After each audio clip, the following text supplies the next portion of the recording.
Avokat, po qarkulloi një video në rrjete ku shfaqet kastriot Miftaraj disa vite më parë, teksa thoshte që Edi Rama në 2027 do largohet nga pushteti siç u largua Metsoku duke u arratisur nga Shqipëria. I ndjeri kastriot Miftaraj ka thënë shumë gjëra. Dhe prandaj dhe u ekzekutua se kastriot Miftaraj nuk është vetë vrarë. Kastriot Miftaraj ne kanë vrarë. Dëgjoni, shkoni intervistoni nënën e kastriot Miftaraj dhe do shikoni se çfarë do të thotë. Dhe s'kishte asnjë arsye kastriot Miftaraj që të vriste veten. Problemi është që rrethi dhe laku janë ngushtuan aq shumë kastriot Miftaraj sa më në punë e eliminuan. Kastriot Miftaraj bëri shumë armiq.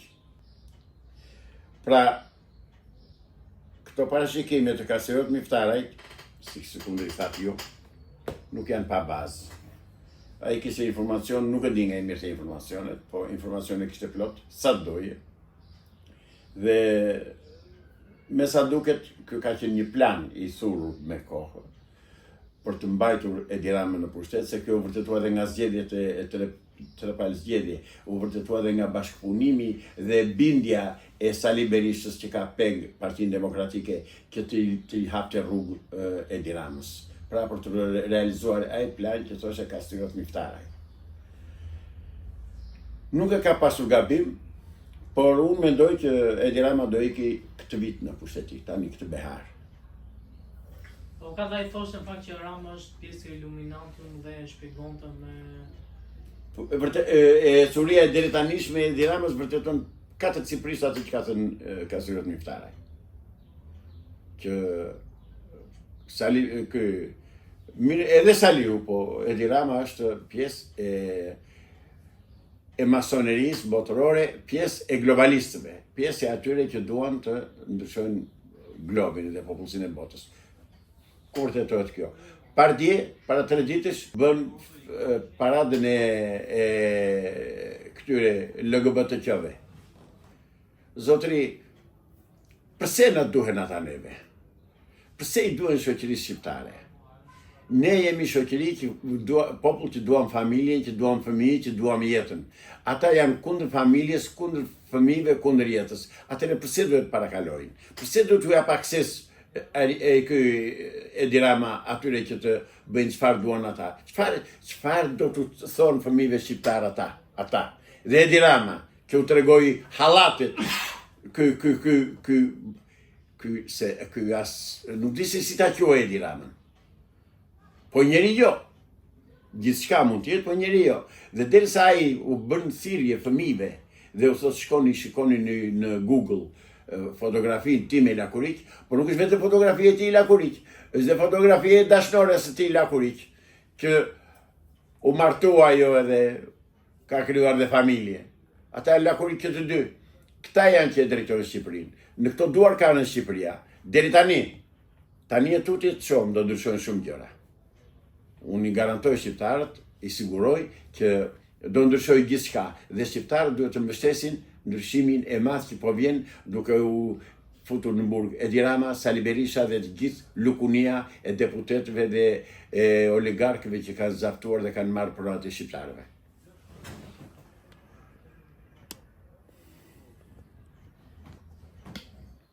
Apo ka kur thoni do ndryshoj gjithçka tani, për çfarë keni fjalën? E kam fjalën që qeveria teknike është ngritur, duhet marrë pushtetin sa më shpejt. Të largohen nga pushteti Edi Rama, të fillojnë arrestimet, që s'po i fillon Altin Dumani dhe unë nuk e kuptoj çfarë po bëhet. Dhe unë kam një pyetje për atë zotit Dumani. Zoti Dumani ty të paguan Amerika apo Edi Rama? Kujt i shërben? Praktikisht kujt po i shërben? Sepse ti nuk po bën atë detyrën për cilën je ngarkuar dhe për cilën është krijuar dhe institucioni që drejton ti. Po pse nuk po e bën detyrën ai ecën mbi bazën e hetimeve? Ai s'mund të arrestoj njerëzit, ka dhe arrestoj njerëzit, që s'ka hetime. Po hetimet janë bërë, ja kanë quar Byroja Kombëtare e Hetimit, BKH-ja ka quar të gjitha provat dhe dokumentat ja ka quar në zyrë. I ka atje. Thjesht duhet të filloj punën kërkoj gjykatës që të nxjerrë urdhrat e arrestit edhe të arrestoj hajdutët, kriminalët dhe kryesisht politikanët që janë të korruptuar në Shqipëri. A mos ndoshta është vullneti i Amerikës që të ketë një hap mbrapa spaku dhe të mos shkojmë me arrestime? Atë se di.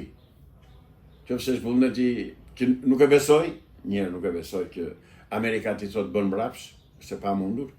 Të pakën si besojnë te Amerika, se tani në këtë botë jemi në botën e çuditërave, besojmë çfarë nuk duhet besuar dhe nuk besojmë atë që duhet besuar.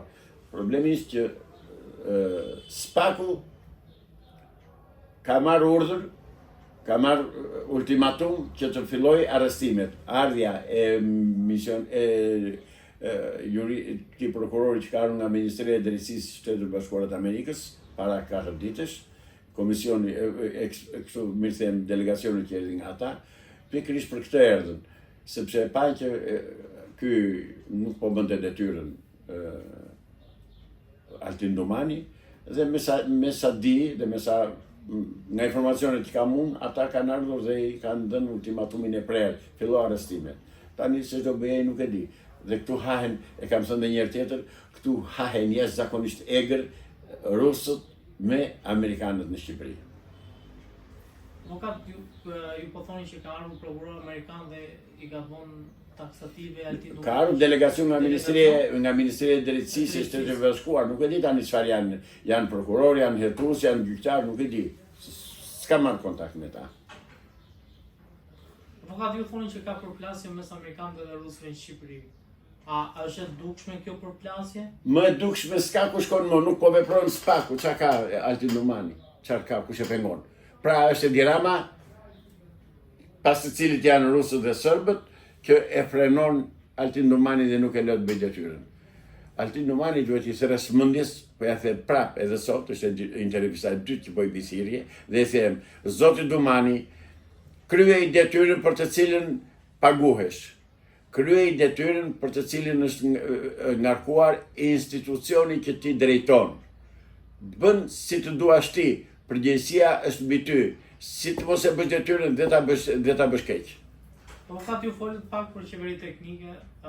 Kur mund ta marrë legitimitetin qeveria teknike, sepse ka disa javë që është krijuar dhe ende s'ka shkuar te presidenti për t'u betuar. Këtë se di. Sepse në momenti që nuk betohet nuk ka legitimitet. Jam dakord me ty. Këtë nuk e di. Këtë gjë, kjo varet nga misionari amerikan që ka ardhur në Shqipëri dhe që në zyrën e tij u formua dhe u krijua qeveria teknike e Shqipërisë me qytetarë shqiptarë, me shtetas shqiptarë që kanë ardhur nga diaspora, kryesisht nga Amerika dhe nga Europa, dhe nga shtetas shqiptarë që banojnë e jetojnë në Shqipëri. Janë ofruar me qindra, me mijëra njerëz që të vijnë në Shqipëri dhe të bëhet Shqipëria atë që duket kjo klasë politike. Kam besim në këtë gjë që do bëhet dhe besoj se do bëhet.